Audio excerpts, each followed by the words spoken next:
Oyster farming has long been considered one of the cornerstones of Japan's seafood industry, a practice that is not only rooted in centuries of tradition, but also woven into the cultural, economic, and culinary fabric of the nation. For hundreds of years, coastal communities have relied on oysters as both a source of nourishment and as a livelihood, carefully cultivating these shellfish in bays and estuaries where conditions are ideal. Japan's unique geography with its long coastlines, nutrient-rich waters, and temperate climate has allowed oyster farming to flourish in ways that few other nations can match.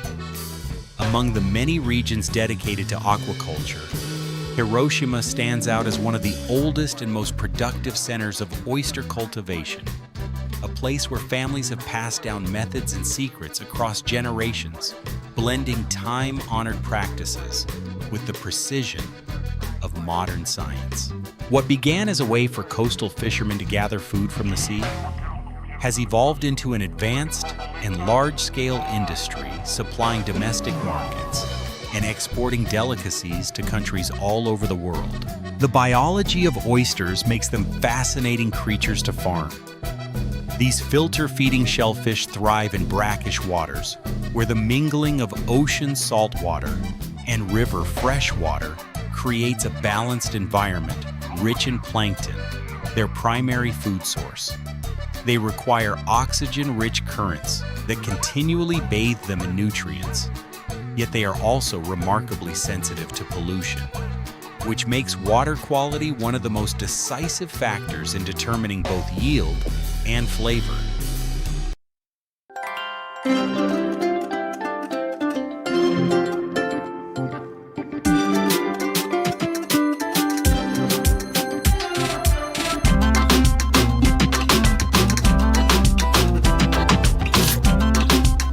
Japan's coastal seas benefit from strong oceanic currents such as the Kuroshio and Tsushima, which carry abundant natural food sources and help flush away waste. The seabed, often covered in nutrient-rich sediments, further enhances the growing environment. Oysters grown here are noted for their plump texture, briny sweetness, and clean taste qualities that make them prized on dining tables from Tokyo to New York. Among the many varieties raised in Japan, two stand out as dominant. The Pacific oyster, known locally as the Miyagi oyster and scientifically as Crassostrea gigas, is by far the most widely cultivated. Introduced in the mid-20th century, it has since become the backbone of oyster farming thanks to its adaptability.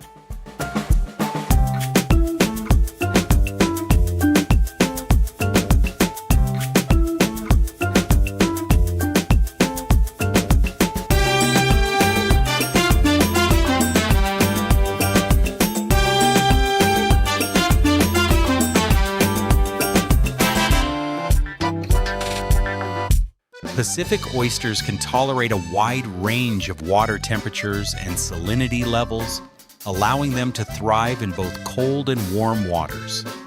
They grow relatively quickly, reaching marketable size in just 18 to 24 months, and produce large shells with thick meat that carries a sweet, satisfying flavor. These oysters dominate the bays of Hiroshima, Miyagi, and Saga, forming the bulk of Japan's annual output. The second variety, the Kumamoto oyster, is smaller in size, but celebrated for its delicate, nuanced taste and smooth texture. Native to Japan, Kumamoto oysters grow more slowly, often taking 2 to 3 years to reach maturity, and thus are produced in smaller quantities. This rarity, combined with their refined flavor profile, makes them a high-end item served in fine dining establishments both domestically and abroad.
Other lesser-known species, such as the East Asian oyster and the inland sea oyster, contribute to biodiversity and offer additional choices for discerning consumers, though they represent only a minor share of the market. The process of farming oysters in Japan is both meticulous and labor-intensive, demanding constant monitoring and careful timing. Farmers must decide the ideal moment for harvest, usually in the colder months between November and March. During this period, when seawater temperatures drop, oysters store more nutrients, develop thicker meat, and achieve a sweeter taste, making them especially desirable for winter feasts. To ensure the highest quality, farmers inspect oysters regularly, judging by shell size, meat thickness, and overall health. Harvesting too early risks producing oysters that have not yet reached their full flavor, while waiting too long can result in shellfish that have spawned lost nutrients and become watery. Techniques for harvesting vary depending on the farming method. In suspended systems, ropes or rafts hung with oyster clusters are lifted from the water by specialized vessels equipped with cranes or reels. Workers then detach the oysters by hand, taking care not to crack the shells or damage the meat.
In cage-based systems, the entire cage can be hauled aboard either manually in small operations or mechanically in larger farms. In traditional or small-scale areas, some oysters are still collected by hand, either wading into shallow waters or diving to the seabed.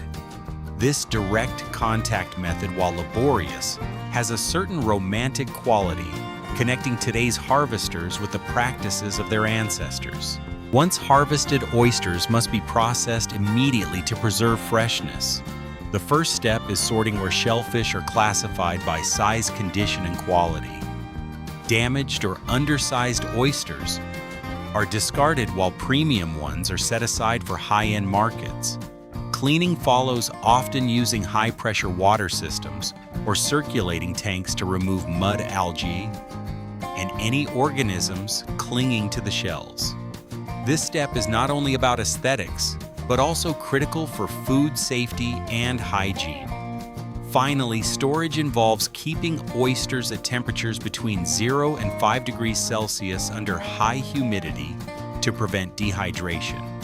For export, oysters are packed in ice-filled containers or transported in refrigerated vehicles, ensuring they arrive at their destination plump and alive.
The logistics of moving oysters from farm to market is a race against time for freshness, is the very essence of their value.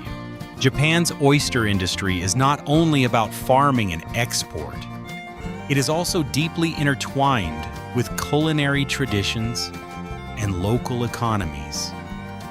Oysters feature prominently in Japanese cuisine, served raw as sashimi, grilled as kakiyaki, fried as kaki furai, or simmered in hot pots and soups. Seasonal oyster restaurants spring up in major cities while seafood markets bustle with customers seeking the freshest catch. Coastal communities hold oyster festivals where visitors can enjoy an array of dishes, watch cooking demonstrations, and celebrate a tradition that has sustained livelihoods for centuries. Economically, the industry provides income for thousands of families, bolsters regional tourism, and contributes to Japan's reputation as a seafood powerhouse. Yet challenges remain: pollution, climate change, and the risk of disease outbreaks threaten the stability of oyster populations. Scientists, regulators, and farmers must work together to ensure sustainable practices that balance productivity with environmental protection. Turning from oysters to another remarkable species, we arrive at the geoduck clam, a creature as strange in appearance as it is prized in flavor. Known for its long siphon or neck that protrudes far beyond its shell, the geoduck is one of the world's largest burrowing clams, capable of living up to a century beneath sandy and muddy seabeds. Found primarily in the Pacific Northwest and along parts of Asia, geoducks have also become an important delicacy in Japan, where they are consumed fresh, often as sashimi, and valued for their crisp texture and sweet, briny taste.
Unlike oysters that cluster on ropes and rafts, geoducks bury themselves deep, often 30 centimeters to a full meter beneath the sand. Their ability to retreat quickly into the sediment when disturbed makes harvesting them both a challenge and an art. Catching geoducks requires specialized techniques, patience, and physical endurance. In shallow waters during low tide, hand digging remains a common method. Harvesters search for telltale signs on the sand's surface, tiny holes or patches where the clam's siphon has extended. Once identified, a plastic or metal tube is pressed into the sand to isolate the area. Digging then proceeds carefully around the tube, slowly exposing the clam's body. The harvester must grip the neck gently but firmly, preventing the animal from retreating further into the sediment, and then work to free the shell intact. This process demands precision, as damaging the neck or shell reduces the clam's market value. For larger-scale operations, water pumps are employed. High-pressure jets of seawater are directed into the sand, loosening and washing it away, while simultaneously exposing buried clams. Suction devices may also be used to lift sand and water, revealing geoducks beneath. This method is efficient for commercial harvests, but must be managed carefully to avoid damaging marine habitats. Regulations typically require harvesters to limit their catch to clams of a minimum size, ensuring that juveniles remain to repopulate the beds. Environmental protection measures are enforced to preserve seabed ecosystems, as excessive disturbance can have cascading effects on marine life. Another method particularly demanding is diving. Equipped with wetsuits or dry suits, masks, fins, and sometimes underwater lights, divers descend to sandy or muddy bottoms where geoducks live. They search for siphon holes, probe gently with knives or small shovels, and then begin the laborious task of digging.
Holding the siphon is crucial to prevent the clam from burrowing deeper. Once freed, the geoduck is placed in mesh bags for collection. Diving carries risks. cold water, strong currents, and the sheer difficulty of extraction. But it allows access to clams in deeper habitats where other methods are impractical. Post-harvest geoducks require careful handling to maintain their premium quality. They are typically stored in cool, moist conditions, either submerged in seawater tanks for temporary holding or packed in ice at temperatures between 0 and 5 degrees Celsius.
Before consumption, clams are soaked in cold water to purge sand, scrubbed clean, and carefully opened with knives.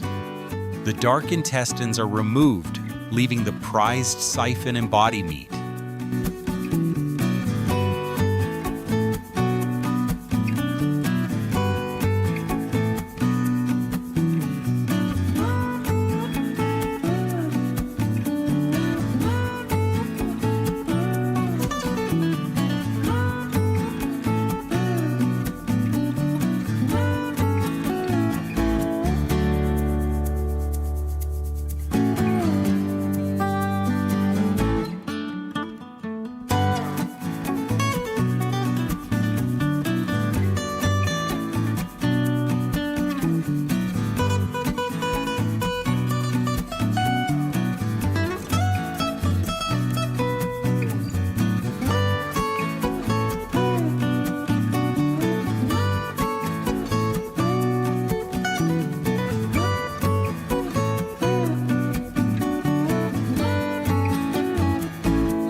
When prepared as sashimi, the siphon is blanched or chilled briefly, sliced thin, and arranged with perilla leaves, shredded radish, and dipping sauces such as soy and wasabi.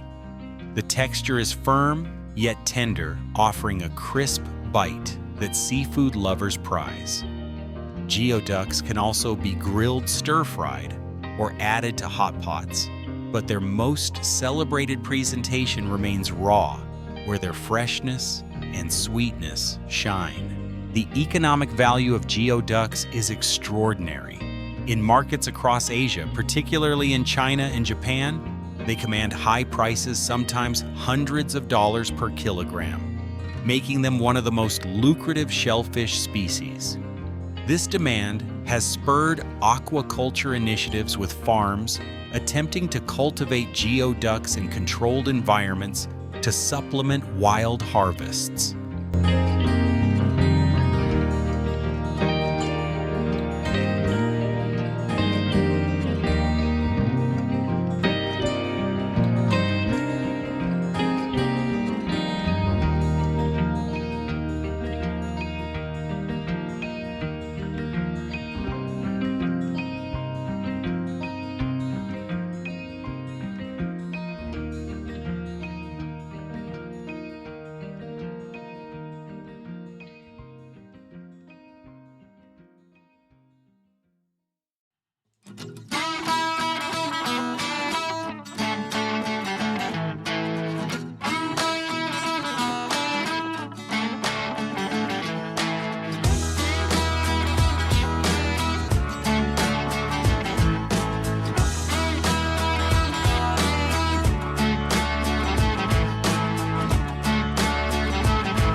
As with oysters, sustainability remains a critical issue.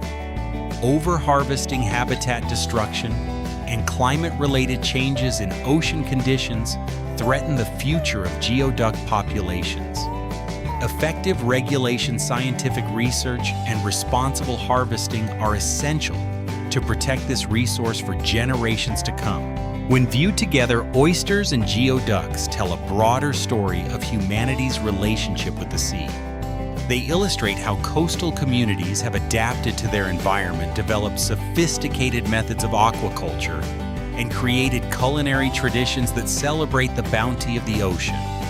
They also remind us of the delicate balance required to maintain marine ecosystems in the face of industrial demand and environmental pressures.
In Japan, where seafood is central to identity and culture, the success of oyster and geoduck industries underscores both the ingenuity of human enterprise and the resilience of nature when managed with respect.